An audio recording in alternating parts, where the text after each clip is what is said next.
Hi hello నమస్తే welcome to our channel. నేను మీ చార్మి. ఆంధ్రప్రదేశ్ రాష్ట్రానికి సంబంధించి ప్రతి ఒక్కటి కూడా చర్చనీయాంశంగా మారుతుంది అని చెప్పుకోవచ్చు. అదే పనిలో కూడా ఇటు మన డిప్యూటీ సీఎం పవన్ కళ్యాణ్కి సంబంధించి మనం ఇక్కడ చూసుకుంటే ఆయన ఒక ప్రెస్ మీట్లో కూడా దానికి సంబంధించి ఎప్పుడూ కూడా నేను సంక్షేమానికి అలాగే ప్రజల మంచి కోసం నేను ముందుకు వెళ్తాను అని చెప్పడం జరిగింది.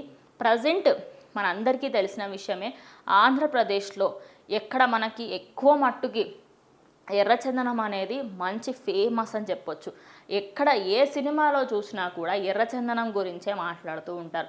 అలాగే పుష్ప పార్ట్ 1 మూవీ చూసినప్పుడు కూడా ప్రతి ఒక్కరికి అర్థమైంది, ఎర్రచందనం అనేది ఆంధ్రప్రదేశ్లో ఎక్కువగా గ్రో చేసే, ఎక్కువగా పెంచుతూ ఉంటారు. దానికి సంబంధించి ఒక్కొక్క చెట్టు నుంచి లక్షలలో వస్తుంది.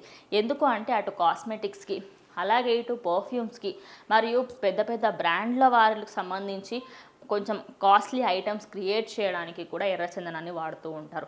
అయితే ఆ ఎర్రచందనానికి సంబంధించి ఎక్కువగా పండించేది ఆంధ్రప్రదేశ్లోనే కాబట్టి అక్రమంగా దీన్ని రవాణా చేస్తూ ఉంటారు.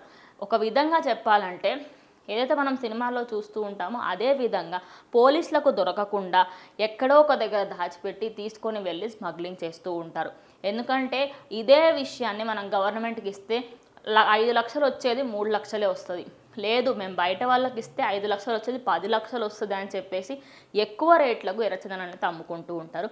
మరి ప్రజెంట్ అటు అటవీ శాఖకు సంబంధించి అధికారులందరికీ పిలిచి పవన్ కళ్యాణ్ అటవీ శాఖ మంత్రిగా ఆయన ఫస్ట్ ఛార్జ్ అయితే తీసుకోవడం జరిగింది. అదేమిటి అంటే ఇటు అటవీ శాఖకు సంబంధించి అధికారులందరినీ పిలిపించి ఎవరెవరైతే ముందటి ప్రభుత్వంలో ఎప్పుడైనా సరే ఏవేవైతే కేసులు ఉన్నాయో ఎర్రచందనానికి సంబంధించి వాళ్ళందరి డీటెయిల్స్ నాకు కావాలి, అందులో ఎవరైతే పెద్ద తలకాయలు ఉంటారో తక్షణమే నా కళ్ళ ముందు ఉండాలి అని చెప్పేసి ఆయన అటు అటవీ శాఖ అధికారులందరికీ కూడా వార్నింగ్ ఇవ్వడం జరిగింది. ఒక విధంగా స్ట్రిక్ట్ వార్నింగ్స్ అయితే ఇచ్చారు. ఇప్పుడు ప్రతి ఒక్కరూ కూడా గత ప్రభుత్వంలో చూసుకుంటే ఏవైతే మెయిన్ ఏరియాస్ ఉంటాయో అక్కడ టోల్ పెట్టకపోవడము అండ్ అలాగే ముందుకు వెళ్తున్న కొద్దీ అడ్డదారులలో వెళ్ళి అక్కడెక్కడో దగ్గర షిప్ యార్డ్స్ దగ్గరికి వెళ్ళి స్మగ్లింగ్ చేయడం ఇదంతా కామన్ అయిపోయింది. అలాగే ఎక్కడెక్కడైతే అండర్ గ్రౌండ్స్లలో ఎర్రచందనాన్ని దాచి ఉంచారో దాచిపెట్టిన ప్రతి ఒక్క ఏరియాకి సంబంధించి కూడా డీటెయిల్స్ కనుక్కోండి. అది మీరు ఎలా కనుక్కుంటారు ఏంటి అనేది నాకు తెలియదు, కానీ నాకు దీనికి సంబంధించి ఫుల్ డీటెయిల్స్ కావాలి అని చెప్పేసి వాళ్ళకైతే స్ట్రిక్ట్ ఆర్డర్స్ని అయితే ఆయన ఇవ్వడం జరిగింది. ఆయన ఇటు అటవీ శాఖకు సంబంధించి ఫుల్ సెక్యూర్డ్గా ఉన్నారని, అలాగే ఇప్పుడు ఎర్రచందనం ఒక్కటి బ్యాన్ చేస్తే ప్రభుత్వానికి ఎన్నో లక్షలు సేవ్ అవుతాయని చెప్పొచ్చు.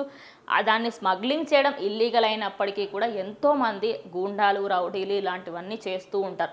వాళ్ళందరినీ పట్టుకొని జైల్లో వేసి వాళ్ళకి కఠినాతి కఠినమైన శిక్షలు వేయాలి అని చెప్పేసి అయితే ఆయన స్ట్రిక్ట్ ఆర్డర్స్ ఇవ్వడం జరిగింది.